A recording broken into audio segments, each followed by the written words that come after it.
Very good morning, everyone. Welcome to ISG Masterclass. This is again a new lecture today. Uh, Thank you very much for watching the last week lecture by Dr. Rajiv Jalan on newer concepts in pathophysiology and management of acute and chronic liver failure.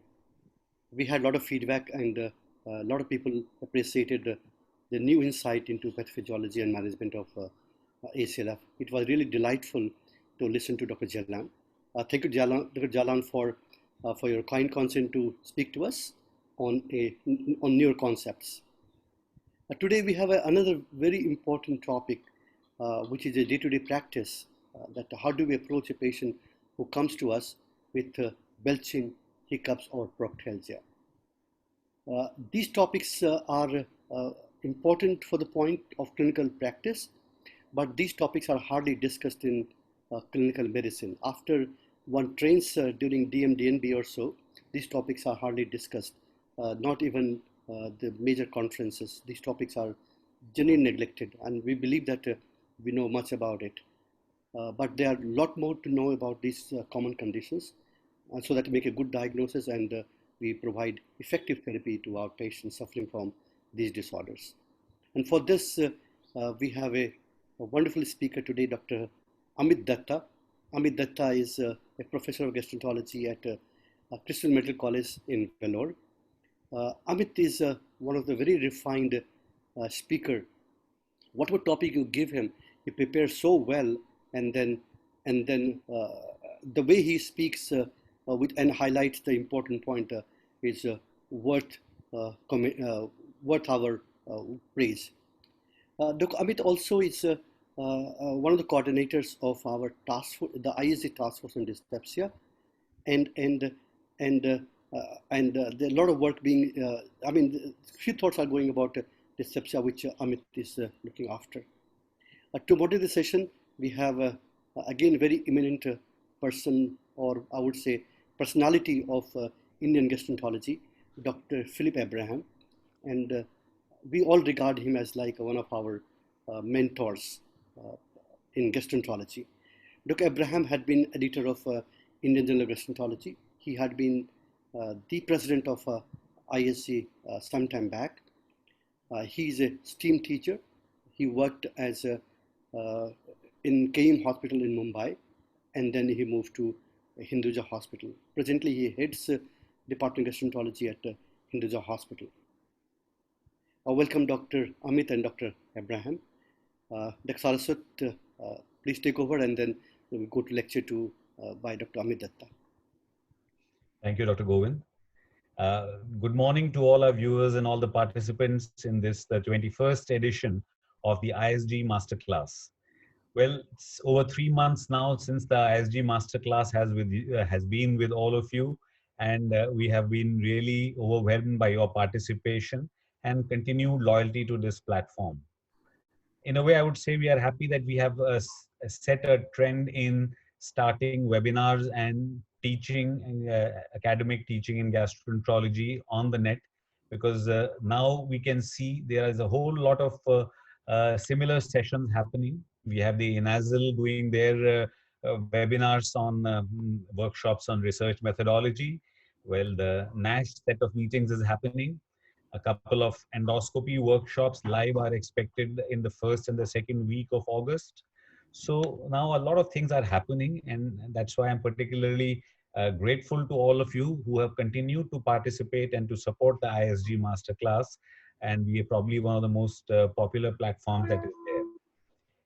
As Professor Makharia has just pointed out, there are some of these symptoms that are the topic for the lecture this morning and this afternoon from Dr. Amit Dutta are some things that we all know about. We know about it from our third year and final year MBBS days, and we kind of take it for granted that there's nothing much, and these are pretty trivial things not to worry about too much, and one doesn't read or go into depths.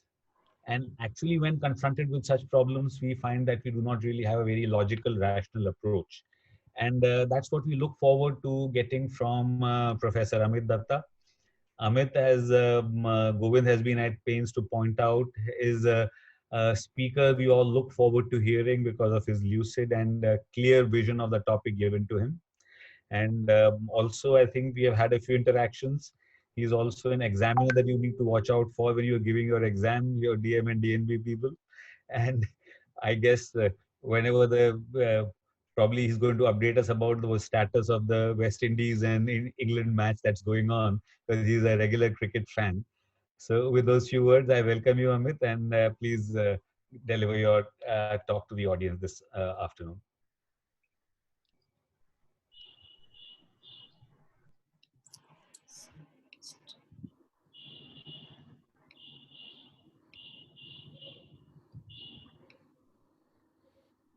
So, good afternoon. And before I begin, I'd like to thank Dr. Makari and Dr. Saraswat for assigning a lecture to me in this ISC Masterclass series.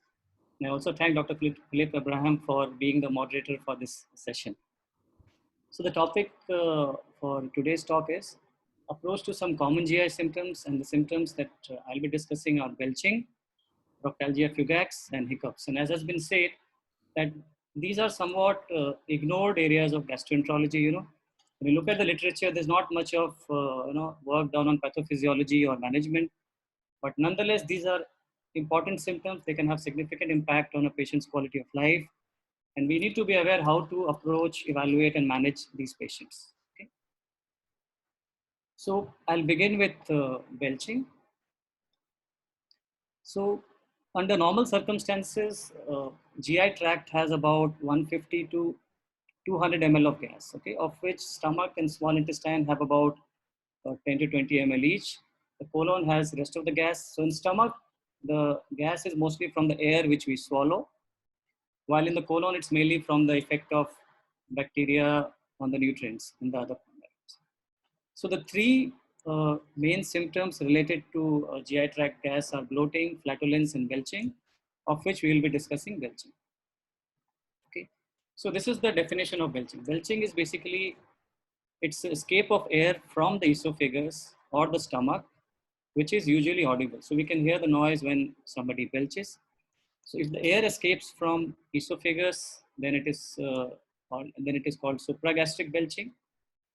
If the air escapes from stomach, then it is called gastric belching. And it's very important to differentiate between these two, as we will be discussing in the subsequent slides. Okay. So here I have shown the mechanism of supragastric belching. Okay. So in supragastric belching, what happens is that the lower esophageal sphincter is closed. It does not open. So so the stomach is not involved. It's called supragastric belching.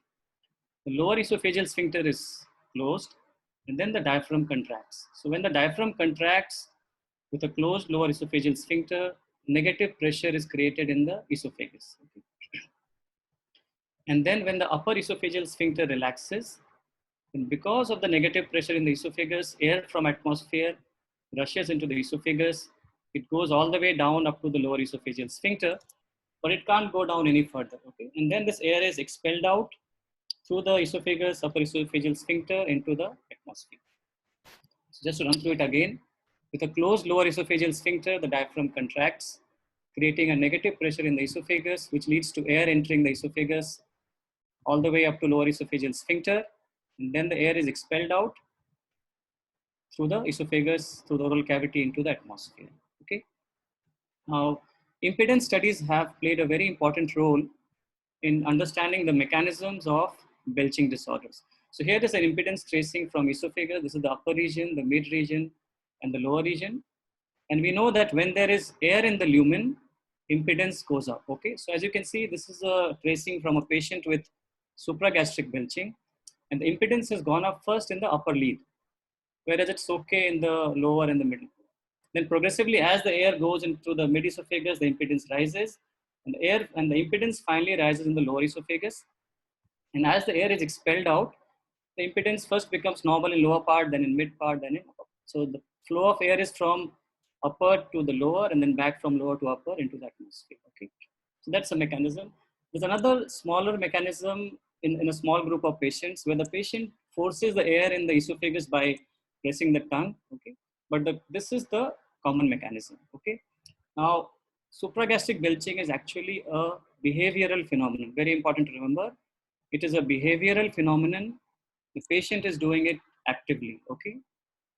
And in clinical practice, if a patient comes to us with belching as the main symptom or belching as the only symptom, then most likely they are having supragastric belching, okay? So now compare that with the mechanism of gastric belching. The mechanism is much more simpler. The air which is in the stomach. So this gastric belching begins with relaxation of the lower esophageal sphincter. In supragastric, this is always closed, but in gastric belching, the lower esophageal sphincter relaxes. So the air which has accumulated in the stomach is pushed into the esophagus, and then the upper esophageal sphincter opens, and then the air escapes into the atmosphere. So it's a unidirectional flow. The air which is accumulated in the stomach enters the esophagus through an open LES, and then the air escapes into the atmosphere, okay? So this again is very nicely shown on a impedance tracing. So this is again an impedance study from esophagus and with gastric belching. So here the air is first entering the lower esophagus, okay? And that's why the impedance, if you see the tracing, the impedance rises first in the lower esophagus while it is okay in the upper esophagus. And as the air flows out, impedance progressively rises in the mid esophagus and finally upper esophagus. Now, unlike supragastric belching, gastric belching is actually a reflex phenomenon. That is, it needs this sphincter to open, which happens as a part of reflex. It's not a behavioral problem, it's a reflex phenomenon. And gastric belching is mostly a physiological phenomenon. That is, it helps to get rid the stomach of excess air and prevents the air from entering the small intestine. So up to 20 to 30 times of gastric belching a day is considered normal. So supragastric belching is mostly pathological. Patient is having symptoms. Gastric belching is mostly physiological. So in this slide, I have just shown the key differences between supragastric belching and gastric belching. Okay? So as I said, supragastric belching is a behavioral phenomenon. It's voluntary. Patient is doing it actively.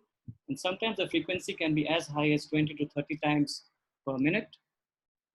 So these patients, the symptoms have a significant impact on the quality of life, and they often require medical attention.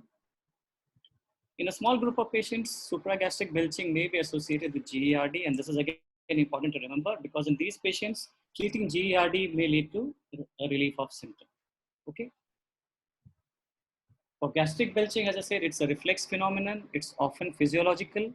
It's basically meant to get rid of excess air in the stomach and prevent it from entering the intestine. And frequent and distressing symptoms are less common.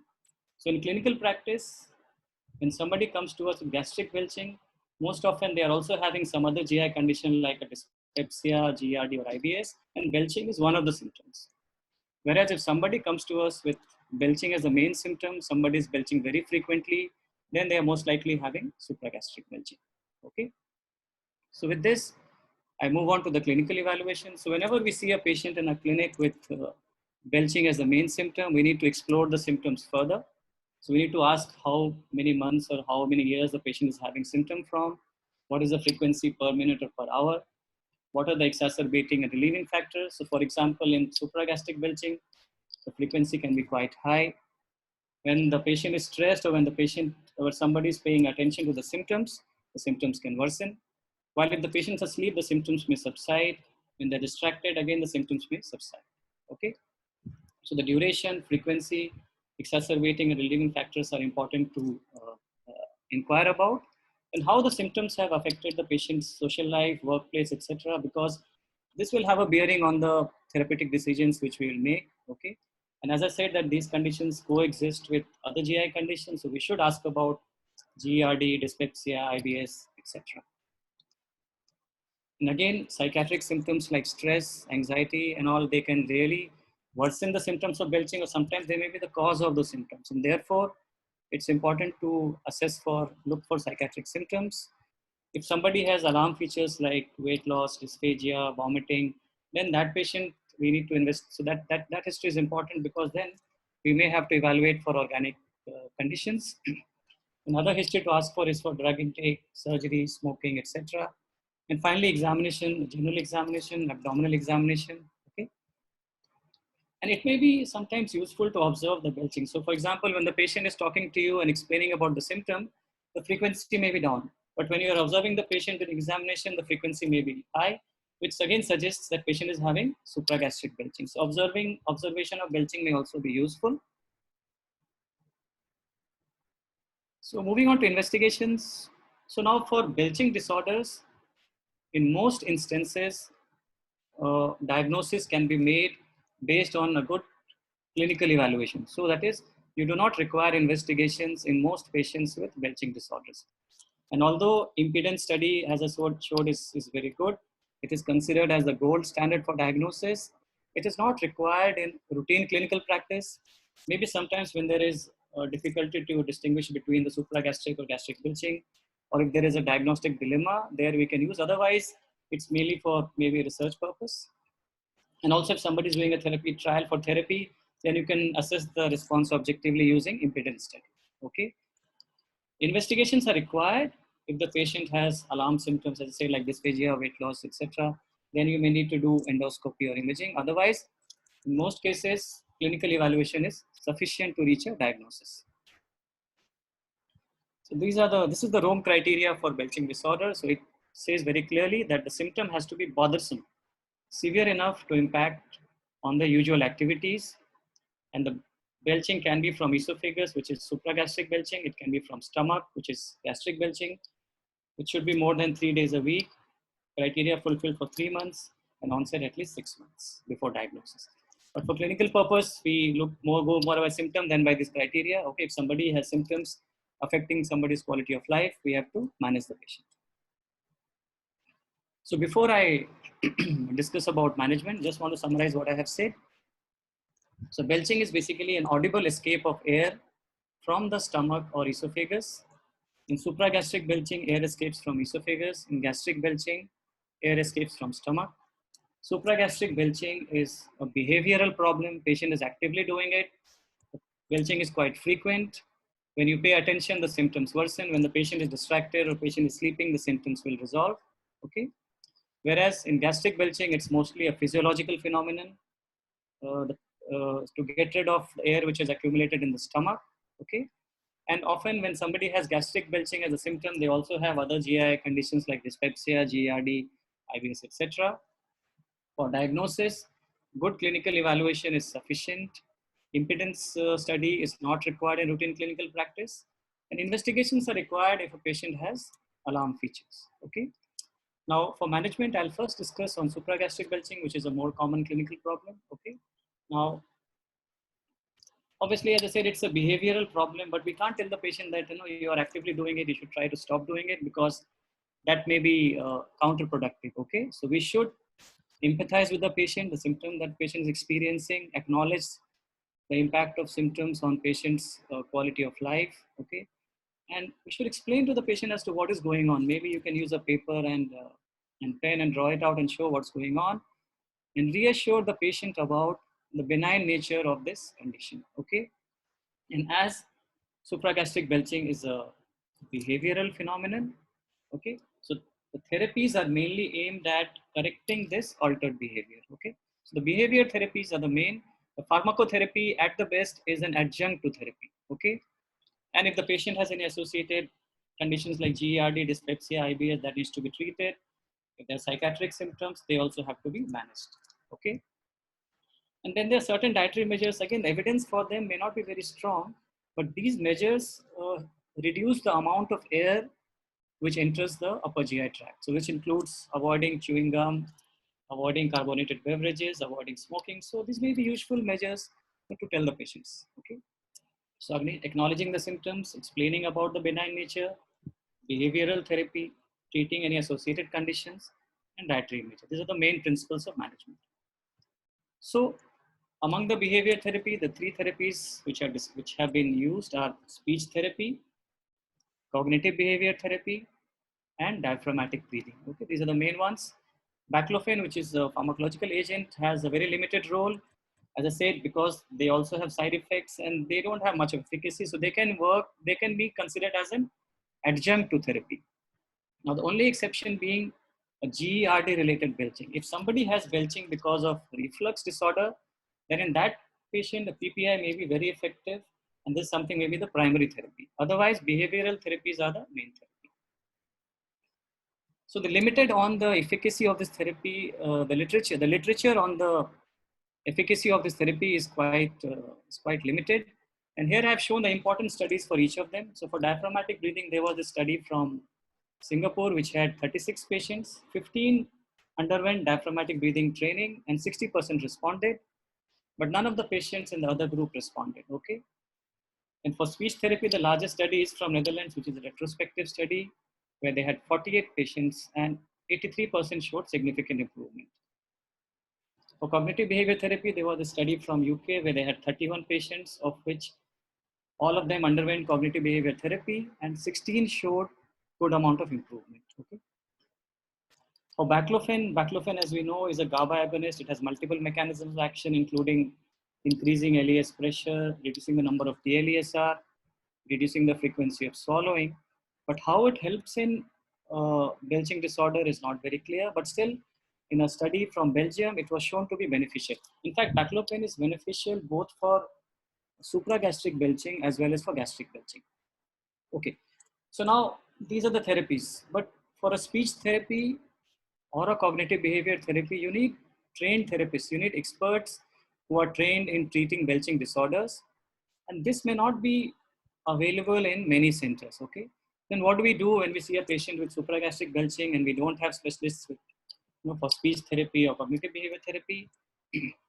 So what we can do is we can teach the patient diaphragmatic breathing, which I'll show you in the next slide. This is something which can be easily taught to the patient.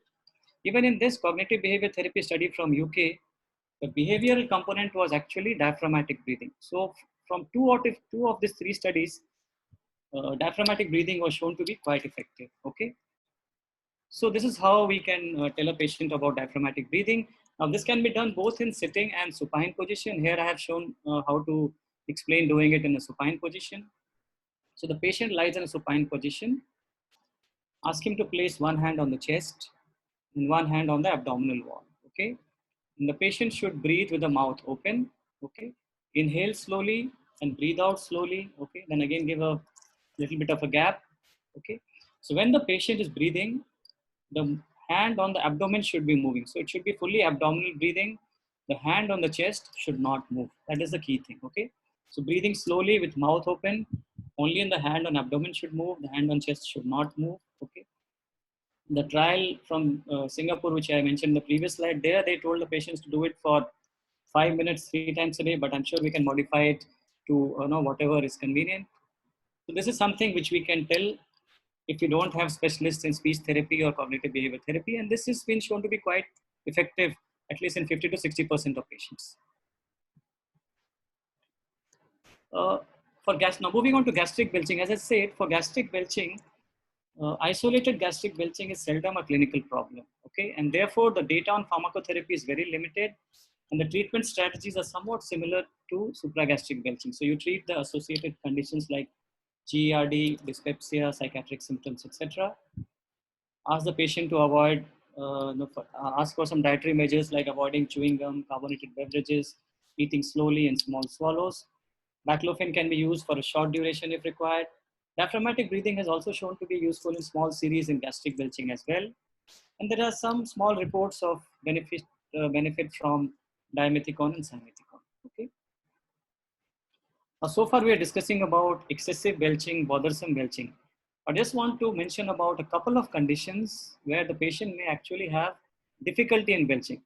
And this includes patients who had a fundoplication surgery. So if the wrap is tight, they may have difficulty in belching. And another condition where the patient sometimes may have difficulty in belching is achalasia cardia. So when somebody tells you about this symptom, please think of these two conditions, okay? So I want to conclude the session on belching by running through this case description to highlight the key aspects of evaluation and management. So 28-year-old lady who presented a history of frequent belching for 2 years. Symptoms worsened when she was at workplace and when she had visitors at home. Sometimes the frequency was up to 10 times per minute and the noise actually which she was making was disturbing other family members. But what the relatives say that when she was asleep, the belching stopped. There was no history of dysphagia, vomiting, abdominal pain or weight loss. There was no other GI symptoms or other disorders like GERD, dyspepsia or IBS. She had features of anxiety, but this started after she developed the symptoms of belching. There was no other concomitant medical problem, and physical examination was okay. Somebody's already prescribed her PPI before she came to us, and PPI did not help with the symptoms. So essentially, based on the initial part, what we know that she has bothersome belching, and it's very frequent, and there are exacerbating and relieving factors. So we are dealing with probably a supragastric belching. She has no alarm symptoms, so she doesn't require any investigation. We looked for any associated GI conditions. The feature of anxiety has appeared after she got belching, so maybe we should first treat belching and that may resolve. If it persists, we may have to treat it. And it is unlikely to be a GERD related belching because PPA has not really given her much relief. So our diagnosis is supragastric belching. Do we require any investigations? The answer is no.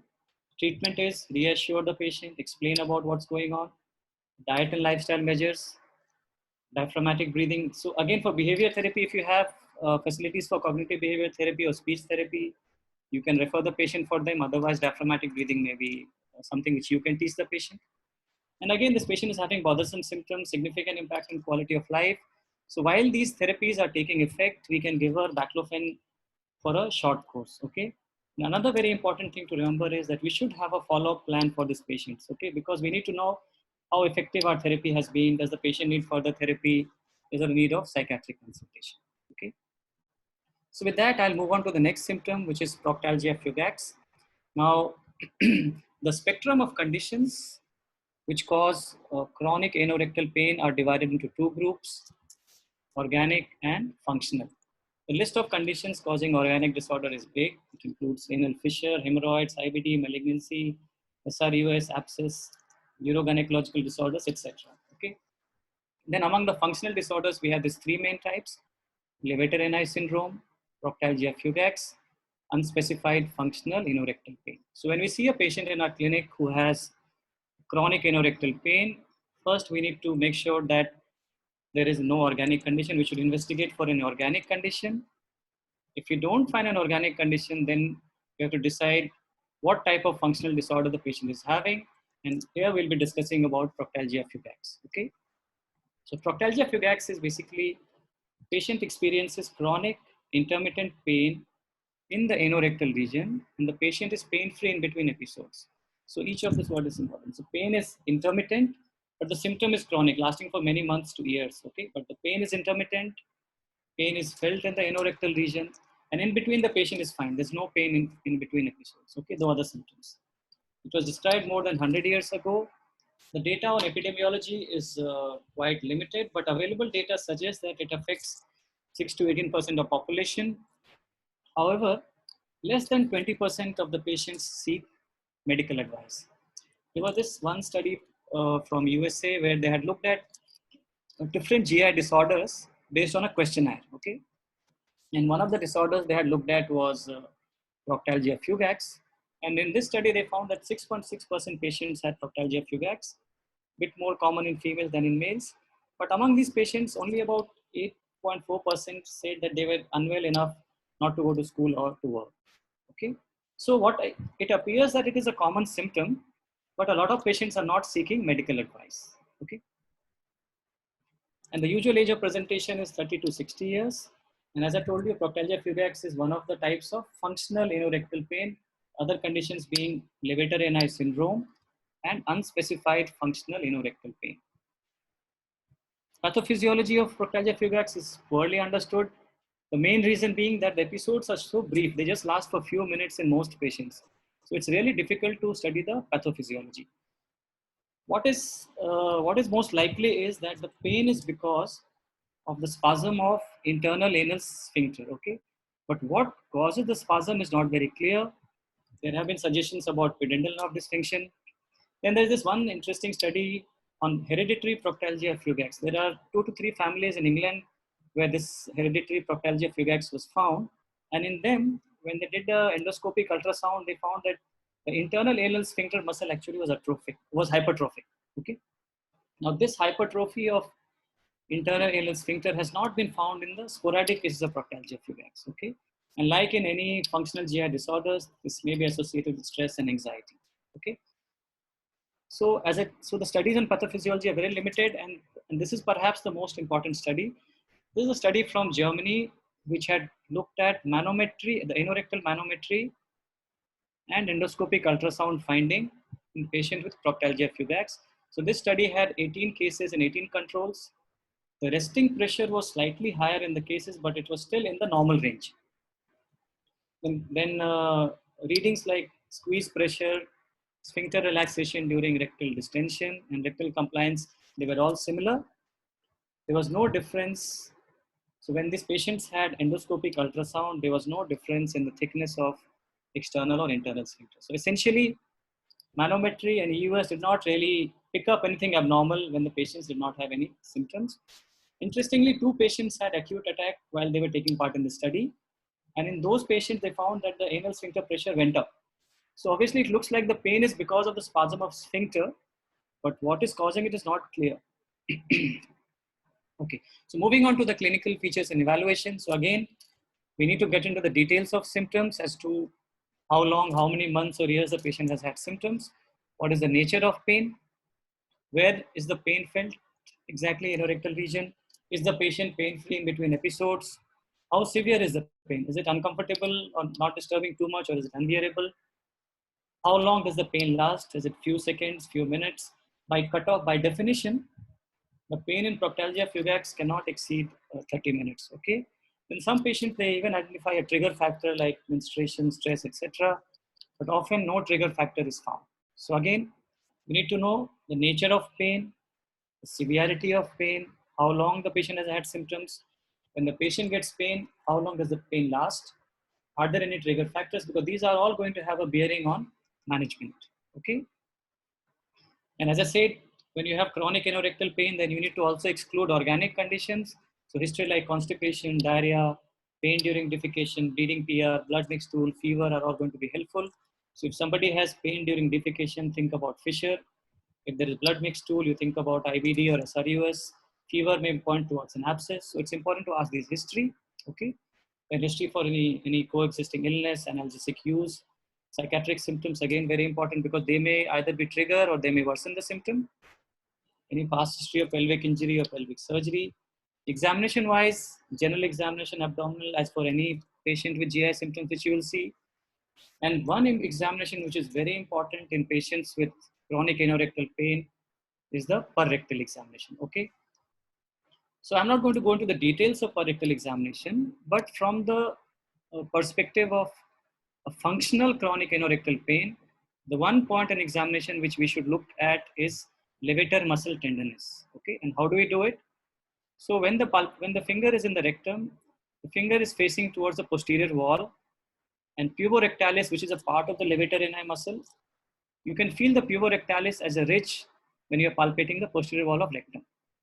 So once you can feel this ridge, you rotate the finger laterally on the right side, laterally on the left side, okay? And if the patient feels pain, if there is tenderness, then it is a positive test. If this test is positive, then the patient has levator ani syndrome. It is not Proctalgia fugax, okay?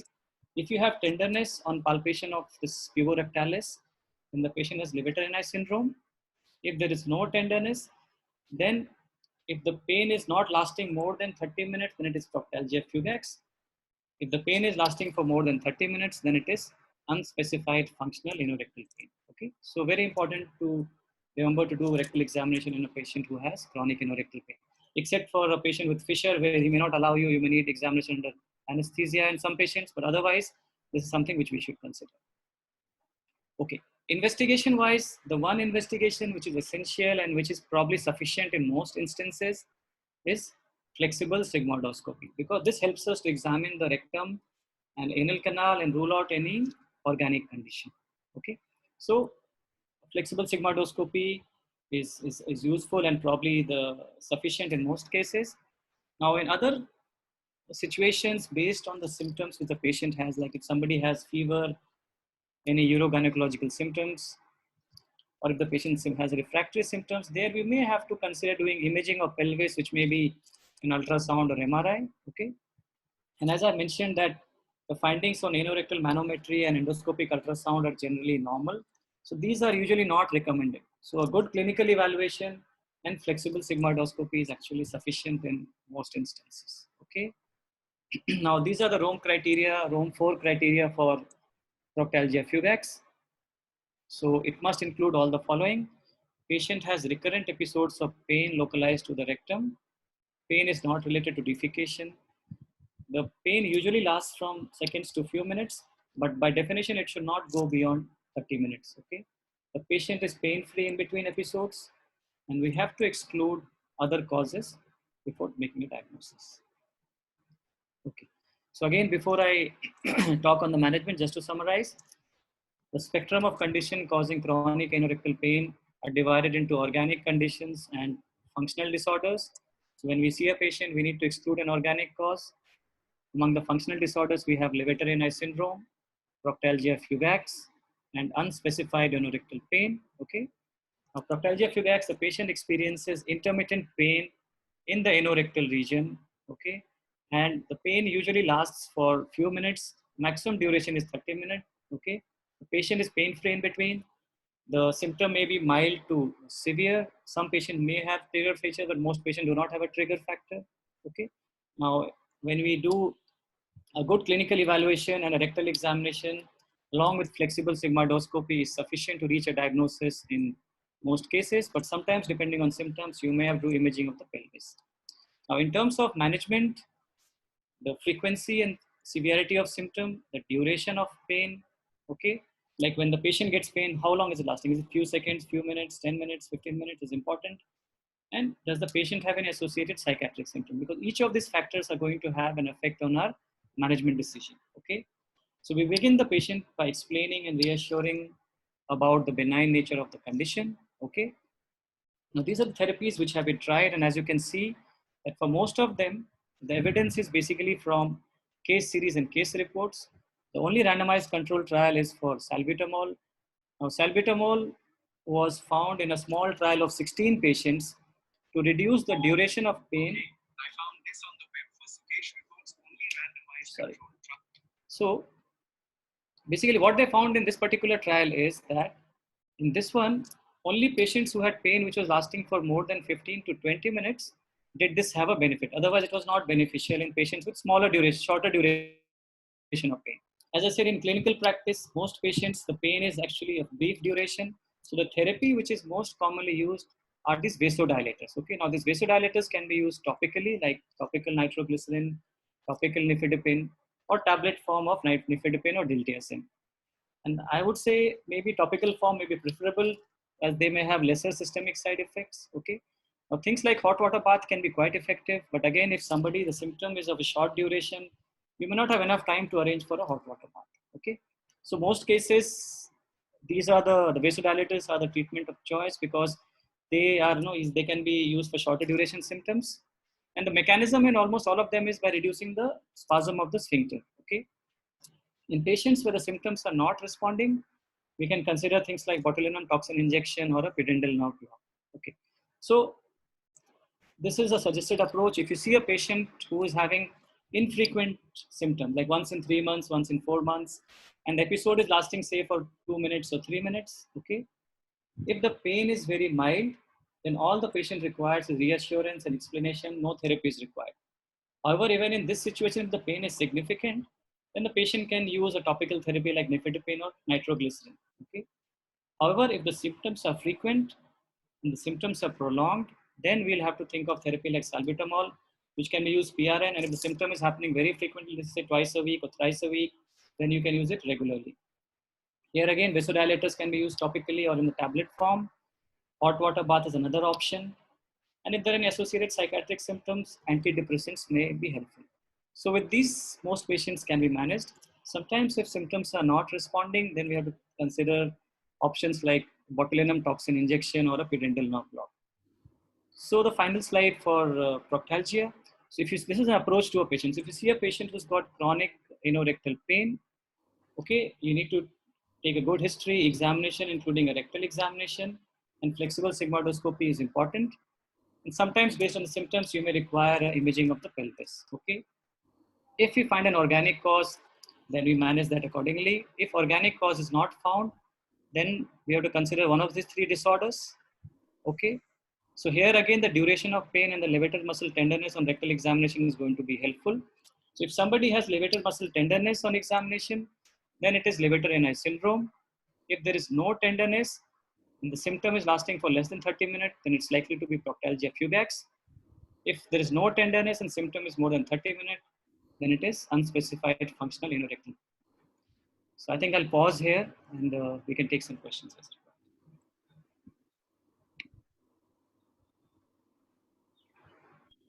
Sir, your screen is Dr. Abraham? Yeah, so thank you, Amit. That was a wonderful exposition. And you can see that the number of questions that come in show that these are indeed problems in clinical management. We may have time for most of these questions, although I realize that we're running short of time now. So can we take them up? I may not be able to read the names of the doctors who have asked these questions, but I'll try and summarize them. The first question asked, of course, was what's the difference between burping and belching? Is there a difference? To my knowledge, the dictionary gives them as synonyms, so that we use the word burping when we come to burping children, that's all. The most common question otherwise was, how do you differentiate supragastric from gastric, which you obviously did mention. One additional feature that I thought would be important would be that you can actually observe these patients swallowing air most of the times, isn't it? Yes. So a clinical examination where you find them swallowing air, where the belching stops when you're talking to them, like they said, when they're sleeping, it's not there. These will help to differentiate one from the other. The frequency, sir. If the frequency is very high, then most often it is supragastric belching. The gastric belching, like somebody is belching, say 20 times or 15 times a minute, an hour, that's another differentiating feature. The third question asked here is a question that we face all over India. How do you induce belching? By compressing different parts of the body. The patient can demonstrate that to you. Yeah. We see that all the time. So the thing is, what we saw is that belching is actually a vagally mediated, the gastric belching. I think when that belching is induced, it's probably, if it is supragastric belching, then it is a behavioral phenomenon, sir. And there we don't need to actually swallow. Like as I showed, for supragastric belching, you don't need to actually swallow air. You just have to, when the diaphragm is sort of contracted, just by opening your mouth and the upper esophageal sphincter, air enters in. So that is one way where air can enter. And also just by pushing your tongue, sometimes you can push in air without actually swallowing air. So therefore, sometimes those things, those behavioral components may be happening. And if you really want to demonstrate what's happening, then you may have to do an impedance study real time and see what's the mechanism along with the manometry. So probably in that situation, it's probably a component of the behavior manifestation without any link between pressing a part of body and the thing. So both are behavioral phenomenon and happening simultaneously instead of something triggering a belching. Yeah, so I had this doubt also in clinical practice, meaning why would a person from Bihar press the same spot as somebody from Kochi and induce belching? So is there something like a pressure point, or are there physiological lines that you draw? No, I have no idea on that. So maybe you all with some experience can tell us. I wish I knew the answer. Okay, Dr. Sharma from New Delhi has asked this question. Can achalasia present with belching before dysphagia? So achalasia is a very good question. Actually, achalasia sometimes they can have supragastric belching, not a gastric belching. So achalasia is known sometimes because they can swallow air, and it's a futile attempt to put the air doesn't really go into the stomach. So sometimes when the esophagus is dilated and the air actually accumulates in esophagus, so these patients may have a supragastric belching, but gastric belching is difficult in these patients because LES is quite tight in these patients. Okay, this is another question that comes up in practice. Is there a role for prokinetics? Meaning, do prokinetics affect the esophagus? Is there a role at all in them? So again, when I reviewed the literature, there is hardly any role for prokinetics in belching, because what you saw is that there is no peristalsis involved in supragastric belching. It's air which flows in due to the negative pressure created due to diaphragmatic movement. There's no swallowing, unlike in aerophagia where you are actually swallowing air. The impedance and manometry studies have very clearly shown the manometry coupled with impedance that there is no peristaltic wave in the esophagus when the air is entering actually. Yeah, go ahead, sorry. So basically what I'm trying to say is that therefore, I think so this is more of it's like a non-peristaltic phenomenon. Okay, so the broader question would be, do prokinetics act on the esophagus at all? So there's no evidence. So there's no evidence. So basically, as I said, now the only thing is, even for GERD, prokinetics are only an adjunct. They are not like the primary therapy even for them. So sometimes hiccups, sometimes belching, supragastric belching have been shown to be due to GERD. So there the therapy will be mainly a PPI. There also prokinetic may have a supportive role. But primary belching disorder, there is hardly any evidence to support a prokinetics. So Dr. Saradava from Rajkot has asked a lot of questions, and I think many of these questions are repeated by the others also. In a rare situation, you can have gas coming up from the small intestine. So how do you differentiate that? And is there a role for drugs like rifaximin or a probiotic in gastric belching? So gastric belching again, most of the treatment used is basically from individual experience and maybe some case series. No randomized study, not even larger case series actually. So the treatment which have been described are mostly extrapolated from supragastric belching to gastric belching. Although people have described simethicone in some studies to be useful. Now things like rifaximin again, until somebody looks at them systematically, it is going to be still from individual experiences actually. The bloating which you have from the GI, the intestine is less likely to contribute to your gastric belching. And as I said, gastric belching is seldom an isolated problem. So when you have those patients will have other symptoms of bloating, flatulence, etc., which will probably improve with your rifaximin or other drugs. And that may at the same time help the belching symptom as well. But for isolated gastric belching, that is going to help is not clear because those symptoms may not come in isolation. So rifaximin may help with the intestinal sort of gas. That may secondarily help with the gastric belching. That's it. Can we go, Sorry, you want to move we go ahead? to talk again and we come back to questions in the last We session? could do that. We could do that. Let's go back. Amit, you ready? Had a cup of coffee? I'll move on to the next one. All right. Okay, we take them all. Just start sharing my screen.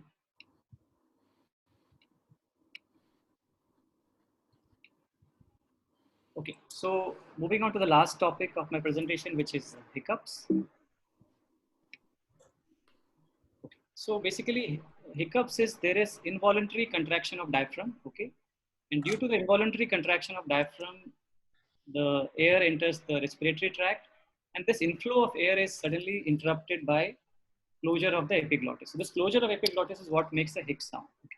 So again, it's an involuntary spasmodic contraction of diaphragm leading to sudden inspiration followed by abrupt closure of epiglottis glottis, which leads to this sound of hiccup.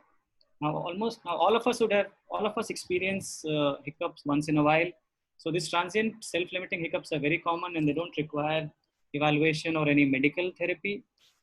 But if somebody is having symptoms for more than 48 hours, then it is considered to be, it's called as persistent hiccups. Now these patients, they need evaluation for underlying cause and they may need a pharmacotherapy, okay? Not much is known about epidemiology of persistent hiccups. It's supposed to be a bit more commoner in men, okay?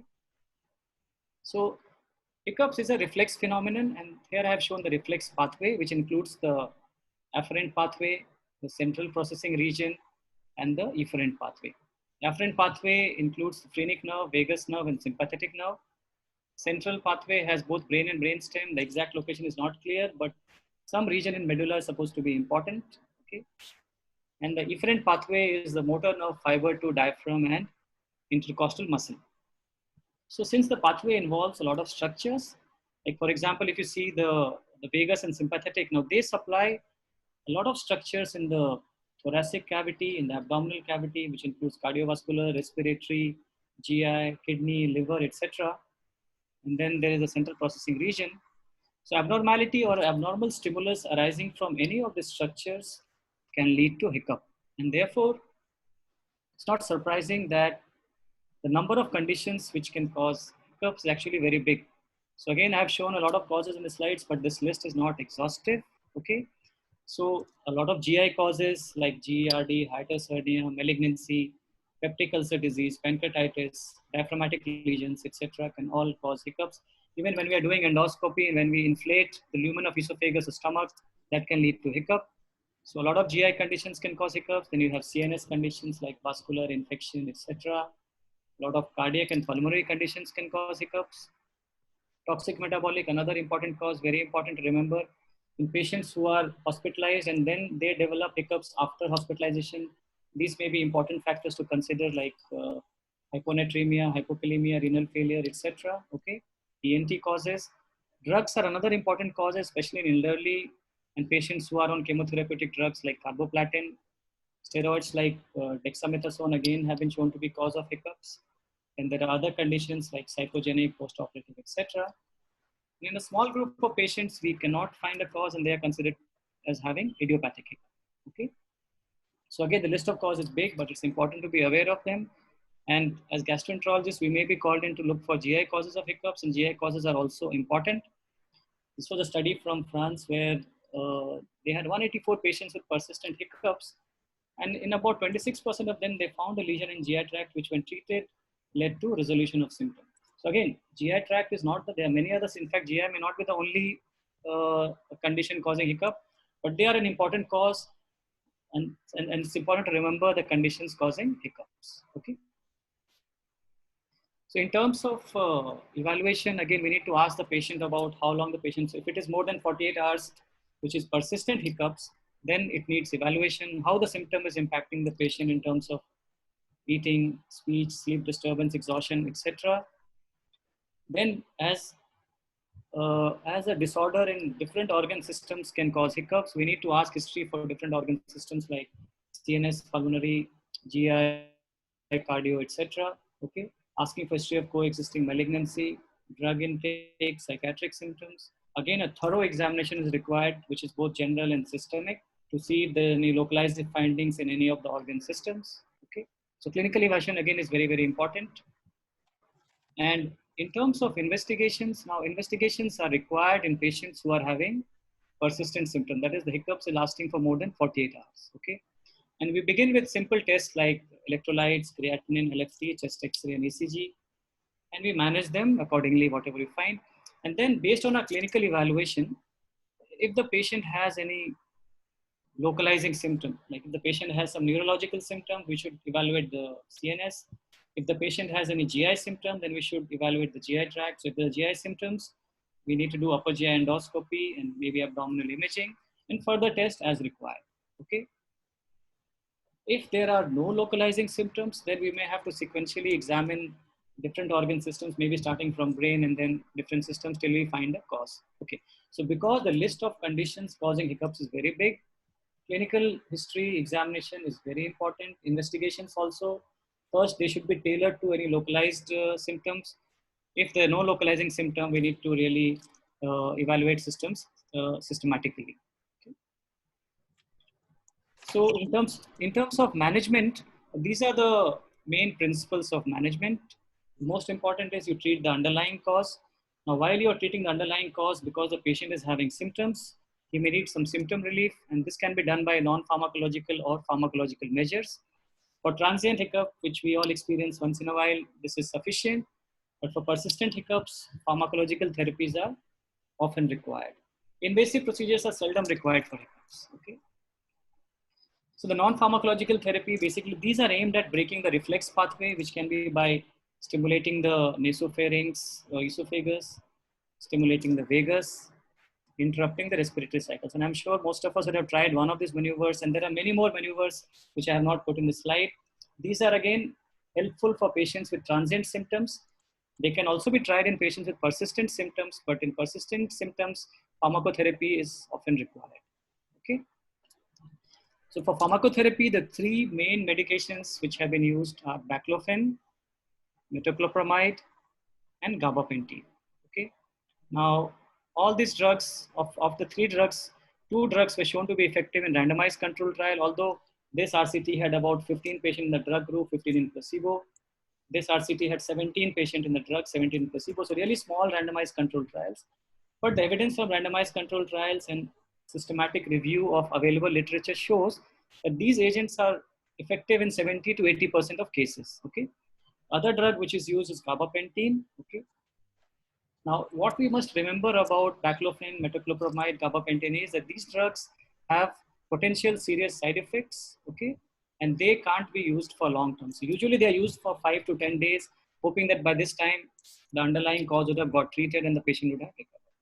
So usually they are not used for longer duration, except in some palliative setting where you may consider the like patient may not be fit for any more evaluation, and then you have to give it. Otherwise, in most instances, short duration therapy by the time you discover underlying cause and manage the underlying cause. Okay. Now, I want to mention here especially about PPI. So I told you in a subgroup of patients, hiccup can be because of GERD. In this group of patients, PPI can be quite effective. So remember, PPI is effective in a select group of patients where hiccup is because of GERD.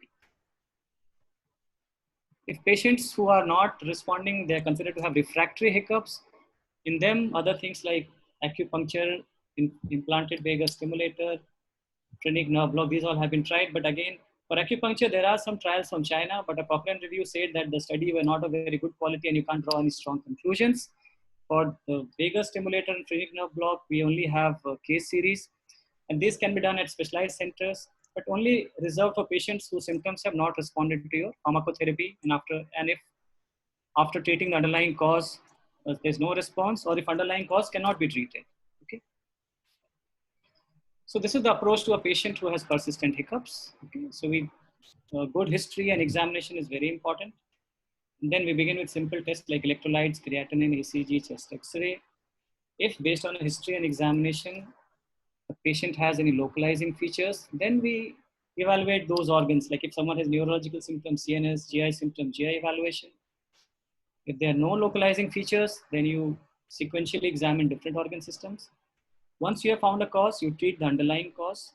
Now, while you are evaluating and treating the underlying cause, you need to provide symptom relief to patient, which can be done both by non-pharmacological and pharmacological means. Non-pharmacological may not be very effective in persistent hiccups, but nonetheless, they can be tried. Among the pharmacotherapy, we have baclofen, gabapentin, and metoclopramide. Okay, and if one therapy does not work, you can switch to the other drug. We can sometimes use even a combination therapy. Okay, and a subgroup of patients where the hiccups is because of GERD, PPI can be quite effective. Okay, so I just want to finish my talk with this interesting story of Charles Osborne.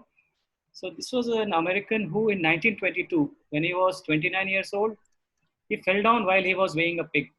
And after that, he developed the symptoms of hiccups, and that was the only symptom. He didn't have any other symptom but hiccups.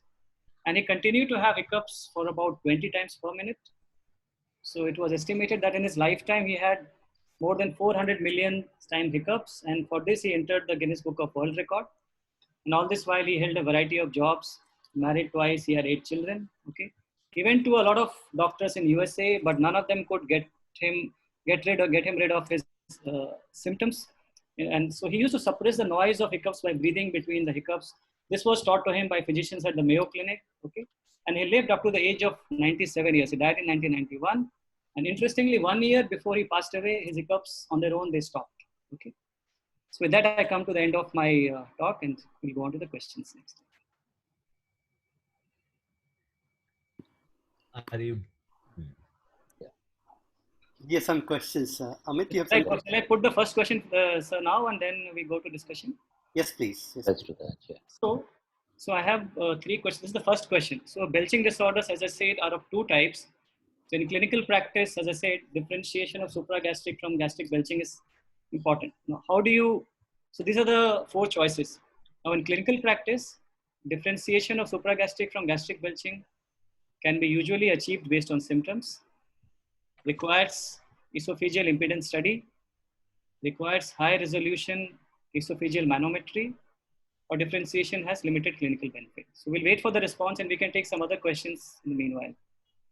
Yeah, I think we've had a wonderful talk so far, Amit, and I think we've lived up to all the build-up that the moderators and the chairpersons gave. It's been really nice to listen to the systematic approach that that you've exhibited.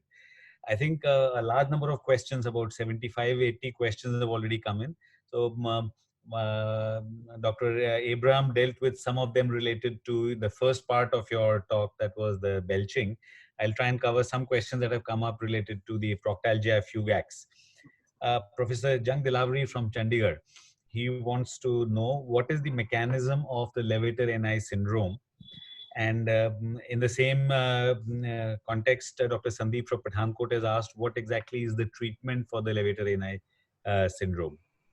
So again, that's a very important and good question. Now, levator-Ni syndrome is somehow, it's different from Proctalgia Fugax, because when they have looked at the pathophysiology studies in levator-Ni syndrome,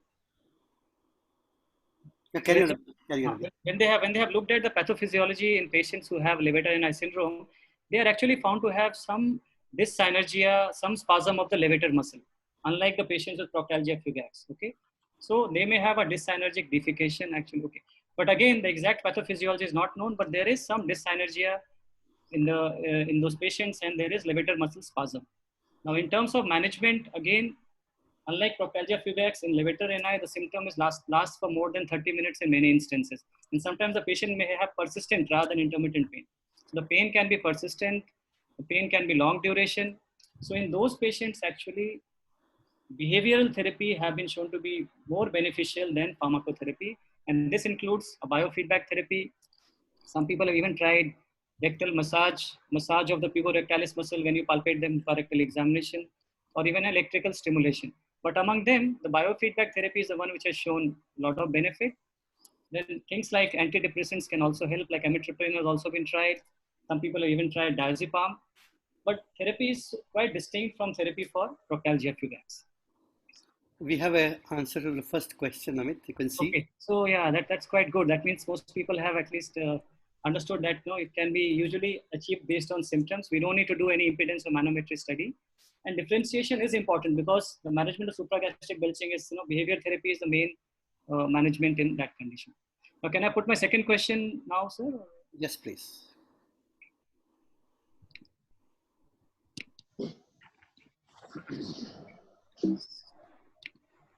So this is the second question. A 45-year-old male patient presents with intermittent pain in the anorectal region for 3 years, okay? The pain lasts for 3 to 5 minutes. Pain is severe. It occurs once in 2 to 3 months. And the pain is not related to bowel movement. So he's diagnosed as having Proctalgia fugax. Now, what is the preferred treatment for this patient? And these are the 4 choices. So yeah, we can go to other questions, sir, while the response is... Amit, can you keep your question on? Because okay. People will like to see that question. Read the question. Okay. So in the meantime, Amit, can you take a question from here? Yes, sir. Mainly about the role of investigations. There are a lot of questions on impedance manometry for belching as well as sigmoidoscopy for Proctalgia fugax. Are these essential, or are they selected situations where we do them? So as I said, for belching disorders, they are not essential. Belching disorders are mostly diagnosed based on clinical features.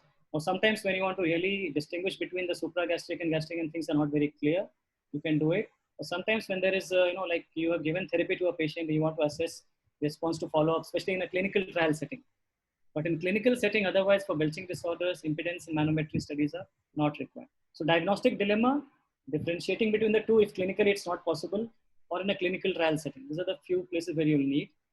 For anorectal pain, because these organic conditions have to be excluded, and they may not be all done just by clinical features. So therefore, at least a flexible sigmoidoscopy is important. But a manometry and endoscopic ultrasound, as I said, is not important. Some people recommend doing pelvic imaging routinely, but I feel that may also not be required, sir, because until you have some symptoms of a urogynecological condition or a fever or abscess, something, you don't need to do imaging of the pelvis. I think a flexible scopy will be sufficient. There's a lot of questions also about baclofen, the safety of baclofen. What is the limit to the dosing that you can use? How long can you use it, and can you withdraw it suddenly, especially in the elderly? So people have used usually from 5 to 15 milligram, even up to 20, sometimes 3 times a day. Mm-hmm. And what they say, they don't use it for more than 3 weeks because it has the symptoms of drowsiness, sedation, and it can cause dizziness. So therefore, for belching, as I said, it is actually an adjunct. It's not a main therapy. It's an adjunct to therapy. You're hoping that by the time your behavior therapy sets in, the patient is reassured, the psychiatric symptoms are taken care of, the requirement of drug will not be there. For hiccups, again, as I told you, you find the underlying cause and it's used as a stopgap thing while you're finding the cause of hiccup. This one helps. If it's a reversible cause, by the time you treat the cause, symptoms will have responded. But in patients where the symptoms are refractory and persisting, then you have to think of those other invasive things which I described about. But drug therapy for longer than 3 to 4 weeks is generally not recommended because of side effect profile. So if you look at all the cases with hiccups, how many of them are idiopathic in your experience or literature? So hiccups as the symptoms, let's say we don't see them very often in gastroenterology. Most of them are actually inpatient setting. Mm-hmm. In outpatients, you don't see much of them actually. And Yes, sir. And we do find GI causes sometimes, especially reflux is something which we find. Okay, but offhand, I can't give the figure of what proportion idiopathic, but maybe, sir, you can share your experience, or Dr. Govind. Or Dr. I think we have What the answer showing now. Maybe Govind, you want to go over that? Amit, can you stop sharing your screen, and then we can have answer to this. Uh, the question you posed in a patient proctalgia. Can you see the answer, Amit? Yeah. Yeah. So basically now the maximum, I think the voting has come for topical nifedipine. So this is again, I think this is quite okay. So obviously, as I said, this patient, if you look at it, his pain is infrequent, but when he's getting the pain is significant. Okay. So therefore, because the pain is infrequent, but the pain is significant, and the duration is about 3 to 5 minutes. So when the duration is short, salbutamol is not very beneficial. So therefore, it's not very helpful. Hot water bath, again, by the time you arrange for it, the patient's symptoms may resolve, so not a very practical therapy. Reassurance may be considered, but because the pain is significant in this person, I would personally go for a topical nifedipine so that it gives him symptom relief and he can use it whenever he gets the pain. So with this, I'll move on to the last question. Okay, Yogita, stop sharing your screen. Just share my screen again.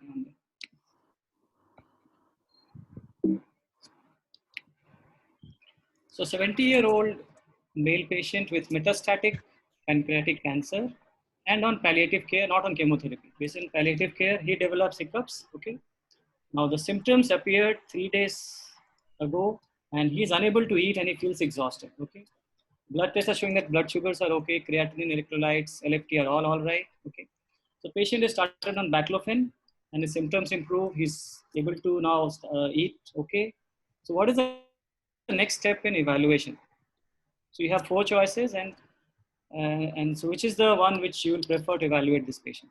So by the time the answers, Dr. Philip, again that idiopathic question which you asked. So I would just want to know, even like from your Dr. Govind's, Dr. Saraswat's experience, what proportion which you see are idiopathic, the hiccups which you see in the practice? At least in my experience, whatever we see as persistent hiccups, if they come as only hiccups, it's most of the times idiopathic. If they have an underlying cause for the hiccups, generally you'll have the features of the other diseases. Yeah, exactly. I guess that's probably the experience with most of us, because often you look for all organic causes but seldom find one. And while your workup is going on, the symptom settles. So, because the patients with other organ dysfunction having hiccups, they hardly refer to us. You know what I mean? They are managed by, say, a oncology person or a pulmonary person, so they, or a CNS neurologist, so they may not be referred. So what we see is maybe select variety in a gastroenterology practice. right. And in outpatients, mostly they having idiopathic hiccups. Yeah, Amit, you are not the only one asking questions. Some of the audience is also asking you questions. So there's a 70-year-old lady Stop with... sharing, Amit, you can stop sharing your screen. Yeah. So a 70-year-old lady with chronic anorectal pain but no fissure and has urinary incontinence and with pain during defecation, although otherwise the bowel habits are normal. So what would you suggest? How would we manage this patient? So again, because of the lack of time, no, I didn't discuss a lot of there are so many other pelvic conditions which can cause pain. Today we discussed the anorectal ones, but there are these prostatic conditions in men, and you have this interstitial cystitis. You know, the cystitis symptoms are another group of causes which can cause pain mainly in women, prostatitis mainly in men, and then you have this anorectal actually. So if somebody has symptoms beyond the anorectal canal, like somebody has urinary frequency, pain is felt in other areas, then you have to evaluate for those conditions in those patients and manage them accordingly. So they may not be typically anorectal pain in that scenario. So you have to look for other conditions and manage accordingly. Is what I would say. So I think we have the response to the last question. And again, I'm very happy with the response. You know, like 13 people said the issue is this patient is in a palliative setting, is not getting any chemotherapy. Symptomatic therapy has actually worked in him. So even when you do this investigations, we are not going to really change much of the therapy in this particular situation. So personally, I would also go for no further investigation required. I don't know what the other chairpersons and moderators feel about this. So will you consider any investigation in this? I would no investigation. Probably not. Yeah. So again, what I try to highlight is that you don't just go by a flow diagram or approach. Basically, you look at the patient individually and you see that it is what investigation you're doing is it going to have an impact on your management for the patient, and then proceed. Otherwise, we have to really sort of be judicious in our investigation. So I think we'll cover a few questions that have come up with this, the proctalgia and the rectal symptoms. Well, then, Philip, maybe you can take over some of the hiccups questions. Many of those have come in thereafter. So, Dr. Sudhir from Sikandrabad wants to know whether drotaverine or any other muscle relaxants have any role in the Proctalgia, Fugax, or the Levator-Ani syndrome. So again, as I said, if you look at the evidence for Proctalgia Fugax therapy, most of the data is actually from case series and case reports, very few randomized controlled studies. Now, the list of medicine is big. And to say answer is no is not possible is what I can tell you actually. So there will be some report of somebody using and finding success, but the important ones where we have some evidence is what I showed you in my presentation. Okay. So I think the agents can be tried, but even for Levator-Ani, as I told you, Levator-Ani pharmacological therapy is not the main therapy. Behavioral therapy, biofeedback therapy is the one which has got maximum experience or benefit, followed by electrogalvanic stimulation and rectal massage. And then diazepam or amitriptyline, but not these medicines, not much of evidence.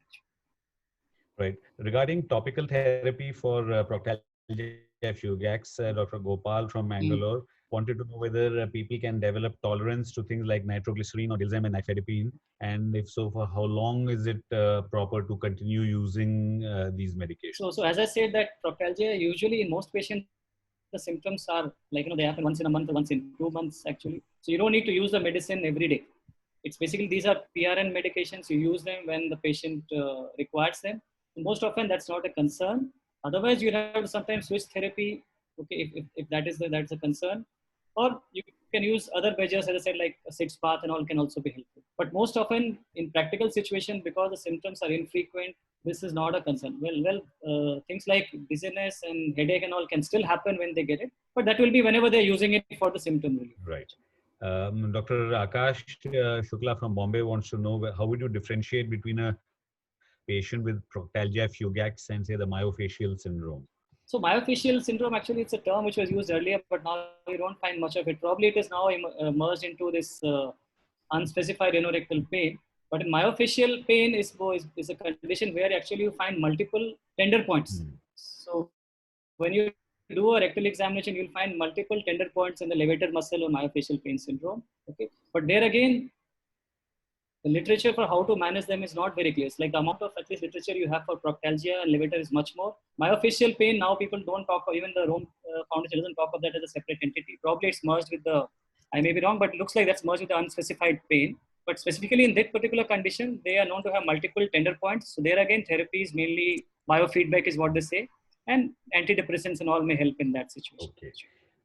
You did mention about investigations in these patients and that flexible sigmoidoscopy probably by and large is sufficient.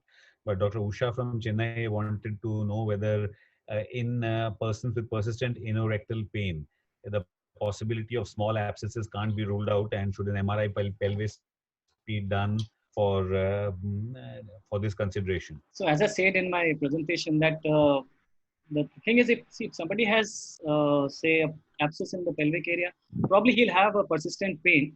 There may be some fever. There may be other associated symptoms sometimes. So usually in the first go, we may not have to investigate if there are no suggestions. But if somebody has, say, a refractory symptom, very frequent symptom, persistent symptom, we may have to. But as a blanket, if we do it, then it will be over-investigating a lot of patients. So you go by the clinical picture. The patient is having frequent symptom, if the patient has fever, if there is localized tenderness in the perineal area when you sort of examine, then those features are present, then you look for imaging. Otherwise, I would say clinical features and flexible sigmoidoscopy is sufficient. Okay, thank you. And Dr. Tayumanavan from Chennai, he has said his observation has been that often a blunt object and a blunt pressure given on the external surface of the anal canal area gives relief in many people with proctalgia. What do you think? What is your experience in this? So again, it's a very interesting observation. Although I don't have any personal, but I was reading about it actually. What I found is there are actually some 10 or 12 maneuvers people have described. One is you flex your leg tightly on your abdomen. Other one is you apply pressure on the external anal sphincter. So there are these few things. Some people say you breathe deeply. So many things people have tried to get rid of the episode. But the issue is whether the episode is resolving because of natural course or something is having a benefit is not clear.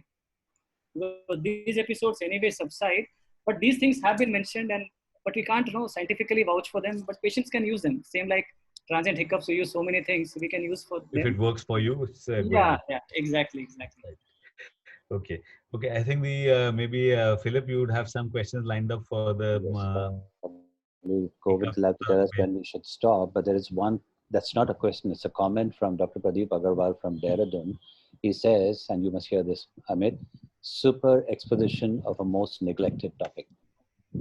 Thank Can you. you say We thank all you? agree with Pradeep in this All case. right. So, Dr. Agarwal, just one clarification. Does it apply only to the speaker or the moderators as well? Okay, so I have a question, Amit, which is about the unfortunate Mr. Charles Osborne. You said he was 29 when he developed these persistent hiccups, and you also said he was married twice. So did this happen after the first marriage, before the first marriage, after the second marriage? What was it in relation to So, time? I'm so looking for definitely, calls. so I didn't get the details about his first marriage, but definitely I think the second marriage and some of the kids were definitely born after Right now, I was looking for a 29 years cause of and age. effect, or if there's any such therapy available. Anyway, getting back to the questions here, one question that features in everybody's mind is long before these drugs became available, we used to do a nasogastric decompression and we used to give a stomach wash. Because those times, of course, we would infuse some liquid antacids as well. So, is there a role for gastric decompression in persistent hiccups? Is there a role for sucralfate or antacids or local anesthetics in That's again a hiccups? very, very important point. So basically, when we look at the mechanism of, if you look at the reflex pathway of the hiccups, I think the GI things which are supposed to cause hiccups, actually, they are mostly causing some sort of a distension in the esophagus or in the stomach. Like I said, when you do an endoscopy, air you distend in the stomach can lead to hiccups. So definitely distension of stomach or distension of esophagus has been proposed to be one of the activators of the hiccup reflex pathway. And therefore, if somebody has a condition where there is a abnormal distension of stomach and esophagus, there's no harm in trying a decompression because that may reduce the stimulus part. And definitely, I think that it's worth trying. So, definitely. So these situations, does dimethicone or simethicone have any role? So again, I just mentioned them, and these for hiccups per se, again, no proper study, but as I said, it can be tried because they are supposed to be absorbent. They can absorb some of the gases in the lumen. So it may be tried, sir, but evidence-wise, again, not Dr. Ajit much. Kumar from Hyderabad is obviously keeping up with times. He's asking whether there's a role for yoga or Kapalbharati in this situation. And belching is what he asked for. Well, I don't have much of knowledge and experience. I think anybody else from the chairperson moderator want to share their expert. I think I don't have much idea about yoga in these All right. conditions. Maybe except for relaxing, because psychiatric factors do have a role in these symptoms. So it may work that way, but directly on the symptom per se, not clear. Monilial esophagitis, a common question that's come up. As a role for candida esophagitis, as a role in hiccups or belching, and also H. pylori. So Candida definitely yes, H. pylori not sure. Candida definitely there is a role. The Candida esophagitis has been shown to be the cause of hiccups, but H. pylori in the stomach not sure. I don't think there is evidence. Okay, Dr. John Rono from Nairobi. So you can see how popular John you are. was in CMC some few years ago. So You John planted this question. All right. What's the role of phenothiazines in hiccups? And a related question, chlorpromazine. Okay, so that's again a very approved earliest for treatment of hiccup actually was chlorpromazine. Because they have so much of side effects, and subsequently gabapentin, baclofen, and all had good therapeutic efficacy. It's almost gone out of favor. But it was the one of the earlier drugs which was approved by FDA and USA for therapy of hiccups actually. So it can be definitely tried, but now you have better options with better side effect profile. Better to try something like a baclofen or a gabapentin or rather than going for a. Okay. The drug is not easily available either. As injection. Yeah, exactly. So it's gone out of it's gone really gone out of. But it was one of the earliest drugs. So if you look at textbooks, they will say drug of choice earlier was chlorpromazine because FDA had approved it. But it's obviously not practical, these days to use. And when we have metoclopramide and domperidone and the baclofen, is there a safety in combining these drugs? So again, in patients where they have not responded, there is a role of combination therapy in those patients who don't respond to single therapy. People say that you can combine actually a PPI with these drugs. Combining two of those drugs of same class, again, the experience is not much actually. So, but that is something which is suggested as a backup if people not responding. Before you go on to invasive things like a vagal stimulator or phrenic nerve block, you can try. There's no safety issue in them, combining them? Definitely. So that's what. So because of safety concerns, they are not recommended. And they should be only tried as a desperate measure when things are not working. Patient is not able to eat, they're getting exhausted, there's difficulty in activities. And the underlying cause which you can't treat or it's not helping treating the underlying cause. It's really a last sort of step before maybe you go on to an invasive procedure like a phrenic nerve block or a vagal stimulator. What about acrylamide? Any role? Icosiamide, again, offhand, I'm not sure, but I couldn't come across any study looking at role of icosiamide, no proper study.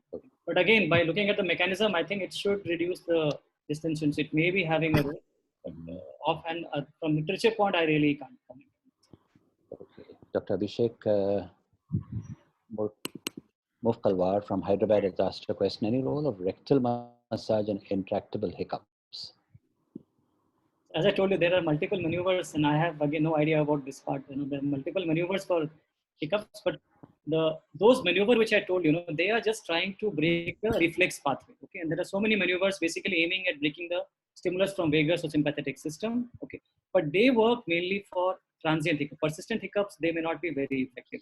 Mm-hmm. So the list of things which the common man remedy for hiccups, the list is very big. And I have mentioned some in my slides actually. So it may be effective because all of them try to break the reflex pathway. So it may be helpful, but again, those are more of individual reports actually. Okay, there's an interesting situation here from Dr. Sharma in Jaipur, a case of alleged suicidal hanging presented with persistent hiccups.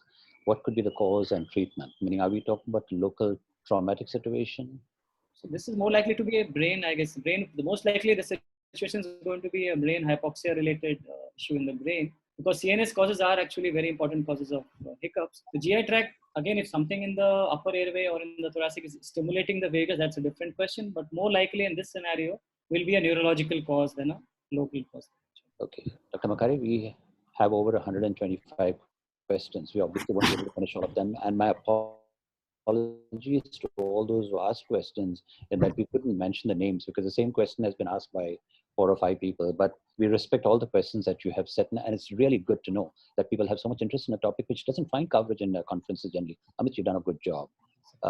There's one more question about breath test. Dr. Avinash from Bangalore has asked, breath test, anything positive in gastric belching? So breath test again is more for, as I said, the intestinal gas. You have a lot of gas, so you have belching, bloating, and you have flatulence actually. When somebody has a lot of gas, then they may have associated symptoms of gastric belching. Okay. But directly doing a breath test for gastric belching per se is not really recommended. But if you're suspecting something like a SIBO and you want to really investigate the patient, you can do a breath test. But just for isolated gastric belching may not be required. And do you look for hiatal hernias in those who have belching as a presenting symptom? Gastric belching, obviously. So reflux symptoms, as I said, reflux can be one of the causes of belching. So if you have that, then it gives you one more clue, and then PPI can be a therapy in those patients actually. So sometimes even people have even said that if you are suspecting reflux disease strongly and there's not much response PPI, you can even consider doing a pH study. Although I didn't mention about those things. So you can investigate for reflux or other conditions if the initial things are not settling or not helping the patient. But as we know, most patients, when we give PPI, the symptoms do respond if there's a reflux-related issue. Okay. So but we don't need to do an endoscopy just to look for a hiatus hernia in a patient who just has. Because supragastric belching, as I told you, it's not really relevant. But for gastric belching, they often have other symptoms. They don't come to us mostly with gastric belching as a main symptom. Dr. Delavri from Chandigarh has asked one more question. Can you drive a car after baclofen? Now, don't pass any comments on this, Amit. But as I said, baclofen can cause drowsiness, and I would say we should tell the patient not to drive because it causes drowsiness and dizziness, the main side effects. So we would probably advise the patient not to do it when they've taken the tablet. True. So can we stop here and then, because we have almost 125. So can we thank the speaker, the moderators, of course, and the people who asked questions. I'm so sorry that we couldn't personally take up each of them, but we've tried our best to combine and give a broader perspective to the questions so that Amit could answer them. Govind, now over to you. So your voice is not audible. Dr. Makari. Yeah, sir, your voice is gone. Govind, sir. Is it not audible? Faint, very faint. Can you take over? Well, I think we could try. I think there's some audio issue with the Dr. Makharia's system. So I think I'll take this opportunity to thank Amit for an outstanding presentation, for dealing with this so thoroughly and with such lucidity that people have understood. And you've got, I think the score has come up to about 145 questions, 146, Amit. And the ones that we couldn't answer, hopefully by tomorrow you will have them in your inbox. So maybe if you could spare some time and respond to the questionnaire so that all these, your presentation as well as these Q&As will be put up on the ISG website for the members and all the audience to access. Um, I'd also like to thank Professor Philip Abraham for his usual very uh, tongue-in-cheek style. There's so many light comments that we heard, and I think you had to be very attentive to notice when they were made. So, Philip, thank you very much, and the very excellent way that these questions were put and with the audience. Thanking Yogita as well as I'd like to thank Dinesh for his help and the sponsors. Now I think Torrent Pharma. has been doing. So you found your voice, Govind. Torrent Pharma is supporting this Torrent. meeting. So fine. So why don't you carry on and finish with these last few slides regarding the ISG con? Again, thank you everyone for joining to the masterclass. The voice again is down. Waxing, waning phenomenon. So, last announcement that we will have our ISG Con 2020 as a virtual meeting on December 19 to 20. We're inviting abstracts now. Abstracts and abstracts is open now, and we can submit abstract by 31st of August 2020. And you can go to ISG website and then submit your abstracts there. Also, those who wants to send papers for plenary sessions or Young Investigator Award session, they should send full paper or to secretary.isg.org.in email. The full paper which have both abstract figure and the photo of the manuscript. They should submit the abstract to the ISG call website also. And so with this, we'll look forward to your participation in ISG Con, which is going to be a virtual meeting, and we will have a virtual meeting on December. Voice is gone again, Govind. Some serious audio issues that are in. Sorry, we just can't hear you. We'll have to do a bit of Govind sir, we can't hear you. Vivek, would you want to take over? Yeah, I guess Govind has communicated the important things about the dates of the annual meeting, the invitations for abstracts, as well as plenary session and Young Investigator Award sessions, and the further details of the program as it evolves will be available on the ISG website and will be circulated to all the members. With this, I think we come to the end of this session. We need to invite you next week to a presentation. Next week's masterclass will be taken by Dr. Akash Shukla from Mumbai, and dealing with the topic of the management of ascites. Again, a very common and a very important topic that all physicians, general physicians, as well as gastroenterologists and hepatologists have to deal with. So with these few words, once again, I'd like to thank you all for participation. The speaker, Dr. Amit Dutta, the moderator, Dr. Abraham, and Govind, and as well as all those who have helped us to complete the session today. Thank you. I'd like to log on. Goodbye. Yes.